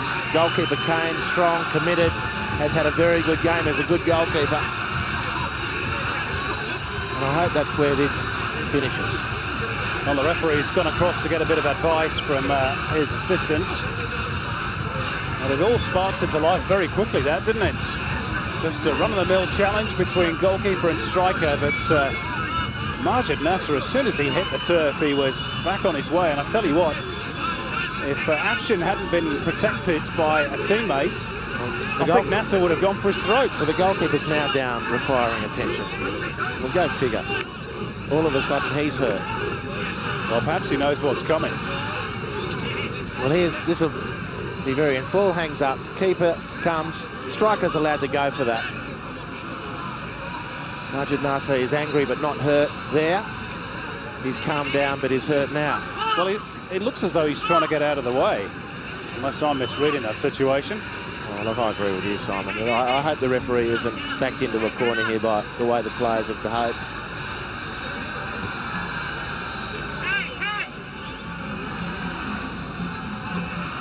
It's not to say it's not a free kick. He's trying to get out of the way, isn't he? Indeed. He's entitled to go for that ball. It wasn't quite going to get there. The keeper showed commendable athleticism and bravery to come.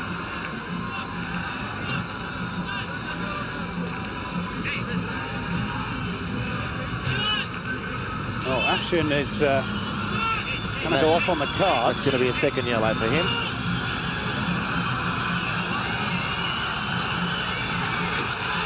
Very disappointing. Ridiculous. Absolutely ridiculous. And he's been pressured into that, the referee. And the goalkeeper, who started all of that little furore, has got away scot-free. Well, I think that's very poor refereeing. Oh, he has got a yellow. Okay. But to me, Andy, there's nothing in that challenge that warrants a yellow card. Irrespective of the yellow card for Majid Nasser, which is deserved for the way he carried on it, I think Afshin required a yellow card for that. The referee thinks it's careless. Fair enough. And it's a yellow card. But I agree with you. I think it was an incident made. Very disappointing. The goal scorer's off. Iran are down to 10. It'll be small consolation for the UAE, who need to score at least 2 here, and who need Korea DPR to pull one out of the hat at Al Rayyan. Well, Ahmed Khalil's tournament looks as though it's over, and it has been a bitterly disappointing tournament for the youngster that's had rave reviews in the build-up to this Asian Cup. He's not managed to score and really looked off his game, and in his stead is Syed Al-Qatiri, 22-year-old from Al Wada, who makes just his second appearance at this Asian Cup. Ladies and gentlemen, today's official attendance is 5,012. Official attendance, just over 5,000 at the Qatar Sports Club. Yusuf Jabba trying to tee one up. Al-Hamadi trying to shake. Oh, and that's a horrible collision of legs. Not intentional by either player.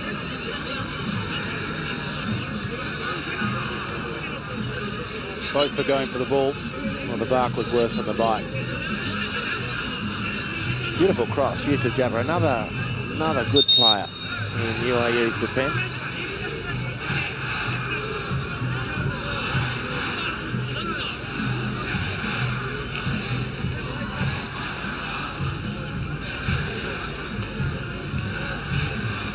Al-Dodifar got the ball. Al-Hamadi got the boot. But it's the UAE who are about to get the boot from this competition, unless they can conjure up 2 goals from somewhere, and North Korea can do likewise. There's Arash Afshin's stats before he was sent off, the goal scorer. If you want more on those stats, visit the AFC official website. Just whilst we've got a break, Andy, the crowd figure confirmed today, just over 5,000.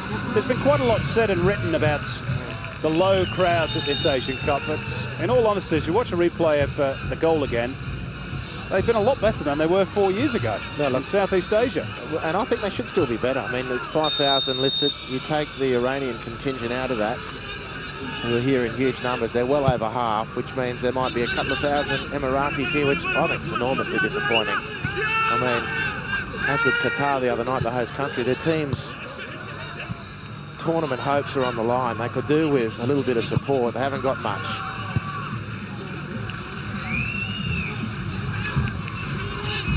All the money these countries are spending on players and football and coaches and sacking coaches doesn't seem to be actually transferring into popularity for their national teams. Sretsko Katanets actually had a go at the supporters, didn't he, pre-Asian Cup, when they were playing the friendlies in the build-up. Now, Khalid Sable's in trouble here. He's on a yellow as well. It has to be a second yellow if the ref's consistent. He is. Both teams are down to 10 men. Shame. Good players had a good tournament. This was a rash challenge. This was careless.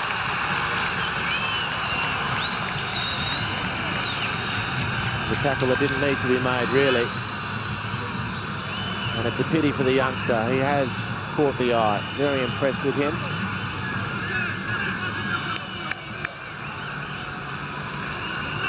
Well, he's got a bit of form in that regard. He's picked up 5 yellow cards in 11 games in the domestic competition.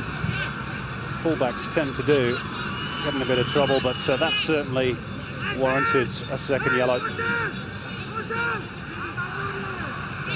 That was the first yellow card that he received.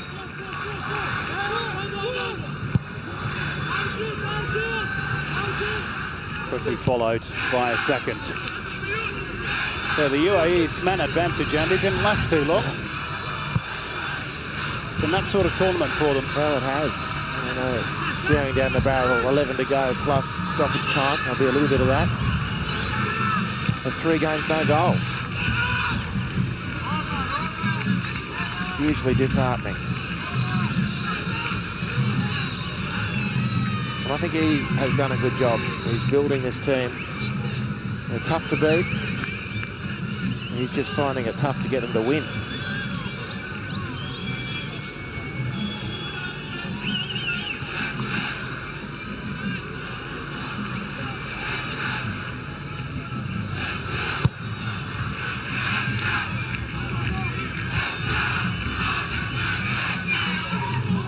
This is Ghalami.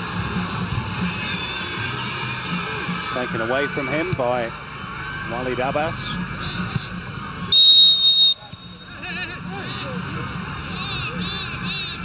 Masrati penalised. Declining and holding. Ismail Matar. It's only 5'6", Ismail Matar. So it was bound to look a little clumsy. But it looks all up for the UAE. Had that little spell at the start of the second period in particular. They put some pressure on Shaheb's Gordon's goal. Well, their midfield stopped in the second half. It's centrepiece of what they do when they're playing well, but it's just stopped in the second half. Good soft touch by Razai, but good defending by Hamdan Al-Kamali to deny Ghalami the goal-scoring opportunity. Al-Shehi, Al-Hamadi. Somehow he's dug it out. Subek Carter, whose international career is fast reaching its conclusion.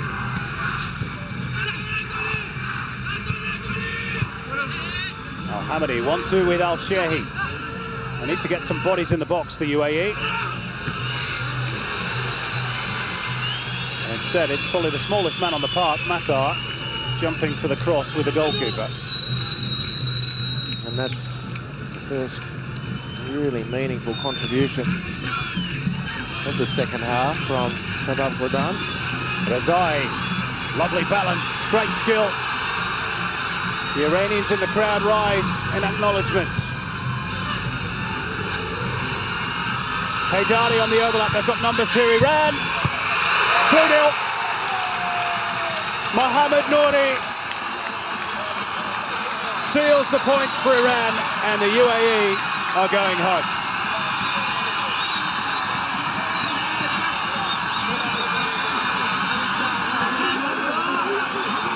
Well, it's effectively a dead rubber for Iran. But the manner in which they've scored these 2 goals will be fueling the furnace of belief for the Persians. Ghulam Rezai set it up with a square pass. Mohamed Nouri, another beautiful midfielder for Iran, with the defence split up in behind. Ghazrati the cutback.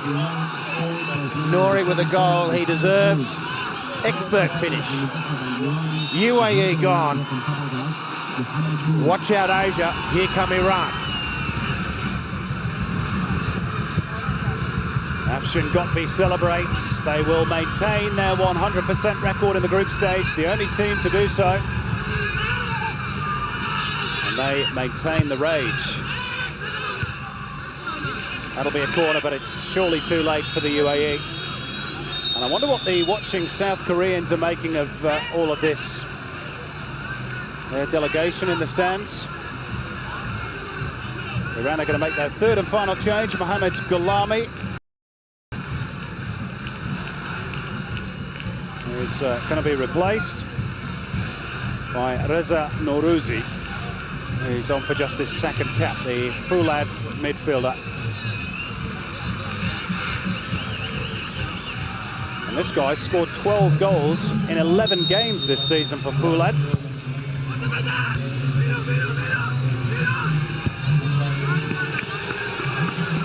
High wide and not so handsome from Hamdan Al-Kamali. And some of the Emirati supporters, Andy, are leaving already. Well, they're voting with their feet. A lot of their compatriots voted, I guess, with their feet by not turning up in the first place. The team, unfortunately, has played without a lot of support, but up until the last 10 minutes, I think this has been their best performance. If they could have jagged another point along the way when they were in games, let's not forget, there was an own goal deep into injury time, which lost them the match against Iraq. And had that not occurred, I know you can't dwell on the ifs in football because you'd go crazy, but they came into this game with a better position on the scoreboard, on the competition table. This performance, which has been their best, might have helped them kick on to another level. Ismail Matar. Well, a save for the cameras, really, from Shahab Gordon. Was under no pressure. Neither was Al-Hamadi, but he's conceded a goal kick. But all those ifs aside, they've played like the team that they've shown us to be, and that is one that can't score goals. Keeper barely tested today. I think he got a bit of a bruise on his breastbone because of the free kick from Subat Carter early in the first half. Since then, he hasn't really had a lot to do.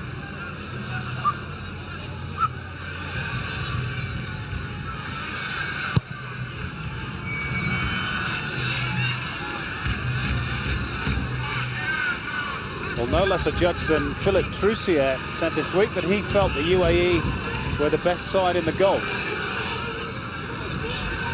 Big statement, but they're certainly toothless up front.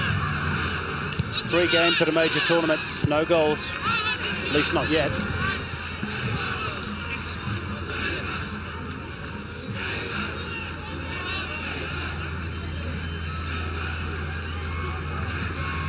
One of the Gulf countries who are making a rapid exit, Simon. Saudi gone, UAE gone, Kuwait gone. Qatar flying the flag. Jordan too. And Iraq, of course. Jordan a Gulf country? You need to educate me on that. They don't play in the Gulf Cup, do they? That's a good question. I thought they did, but I might be wrong. I often am. I say that with... I have no conviction on that point. I'll stand happily corrected.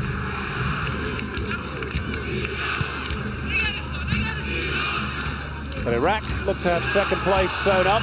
Iran have certainly got this game sewn up, and they're going in search of more goals. Bit of a bad bounce there, actually. Denying a substitute, Nourouzi. Al-Hamadi has been a willing runner today, but again he slips over at the vital moment. And it looks as though it will be Iraq against Australia, Andy. A repeat of their clash from 4 years ago. Interesting. Well, of course, they faced each other in round 3 of World Cup qualifying for 2010, and all the recent exchanges, it's Iraq who's had the better of the Socceroos. Even though Australia in that World Cup qualifying campaign won one, lost one. But match in Brisbane at Suncorp Stadium where Australia did win, courtesy of a Harry Kill goal. Beautiful finish. That was another day when Mark Schwarzer saved Australia repeatedly. So Iraq will feel confident about that matchup. Australia will be stirred by it for some measure of revenge. Get into the business end of this, what has been a really good football tournament, this Asian Cup in 2011. It's only going to get better when the knockout matches start.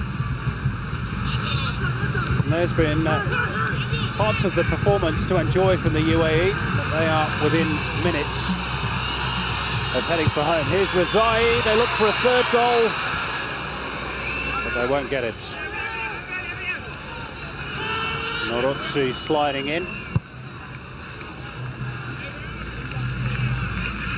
The dying embers of the group stages, this 2011 Asian Cup.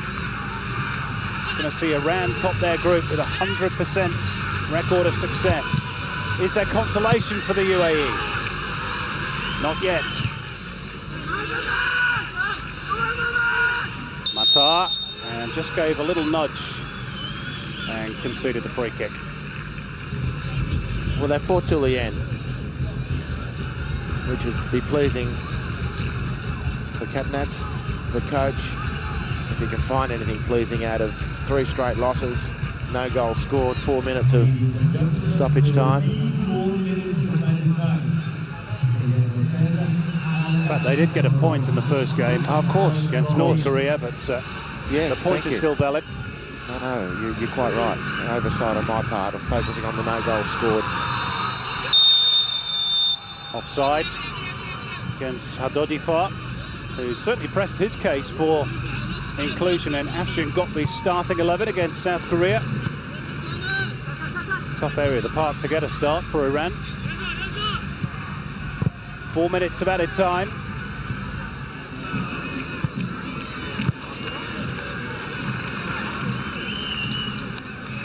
And we've enjoyed aspects of Ismail Matar's play as well.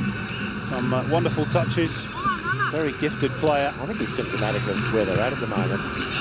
So good up to a point, and then you look at the quality of the Iranian team, and he can't take the UAE to that next level.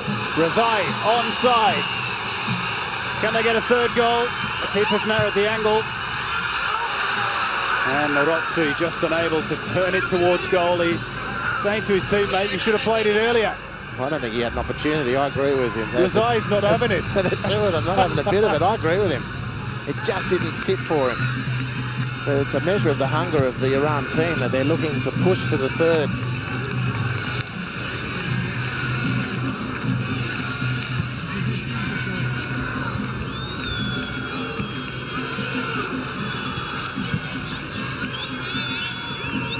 Omar Abdurrahman. Matar, nicely cushioned header. Al-Hamadi back on the left flank now, cutting in and driving and forcing a save out of Shahab Gordon at last. Well, that's as good as we've seen from them as far as efforts on goal. Now Rezai. This could be the third goal. Oh, it's an own goal. UAE misery is complete.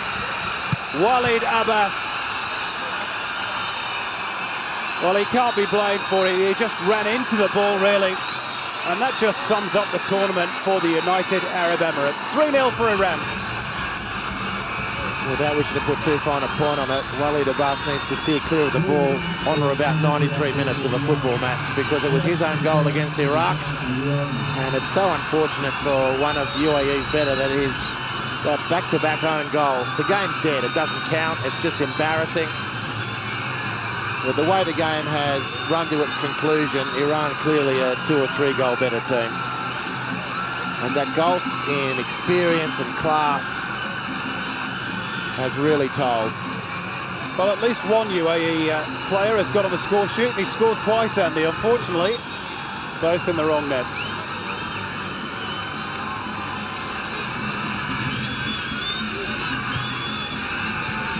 And Iran are coasting into the last 8.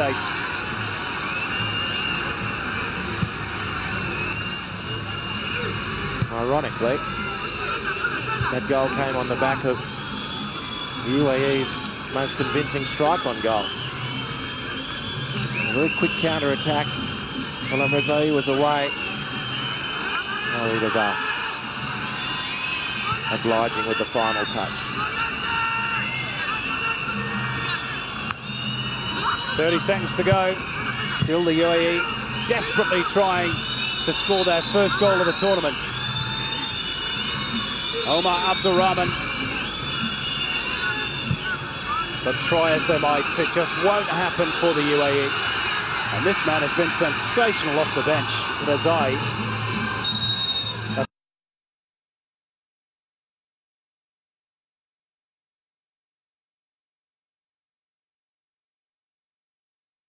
Flying winger in every sense. And Iran are flying high at the top of Group D. They are into the quarterfinals, and how? With a 100% record, they've defeated the UAE by 3 goals to 0.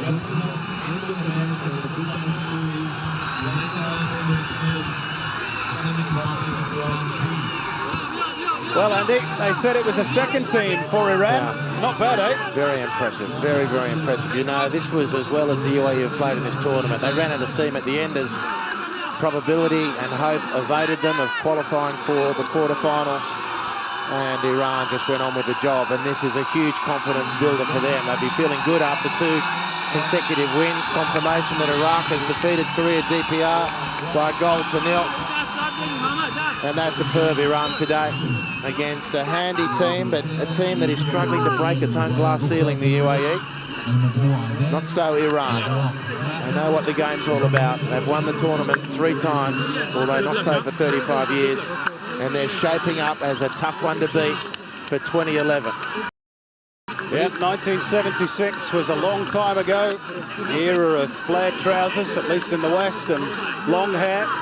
Well, 1 or 2 of the Iranians still have the long hair, but this current vintage for Team Melli will perhaps feel on the back of this performance that they can shake off that hex that has cursed them for so long.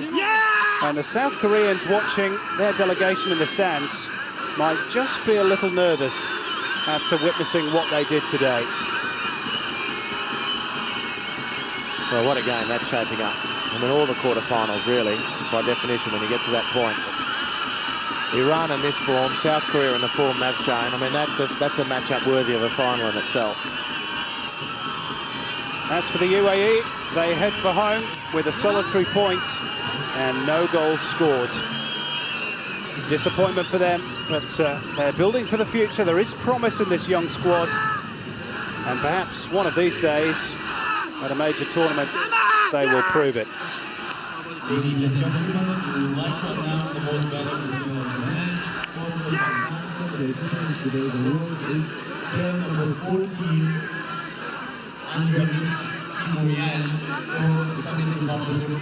Well, the man of the match has just been announced. Andrenik Teimourian of Iran. Do you agree with that, Andy? I can't complain. He could have picked 3 or 4 of them. I thought Abodafar was outstanding. Teimourian with Nekanam to come back into that team, and then one of either Abodafar or Mohamed Nouri. It's an embarrassment of riches.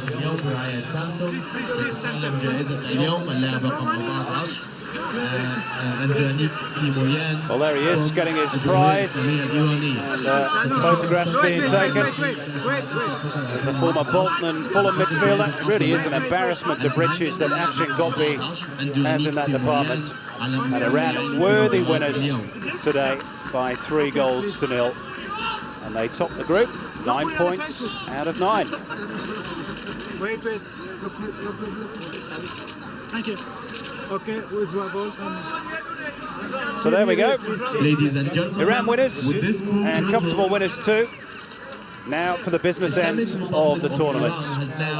The interviews with the players to come, but for myself, Simon Hill and Andy Harper, it's good night from the Qatar Sports Club.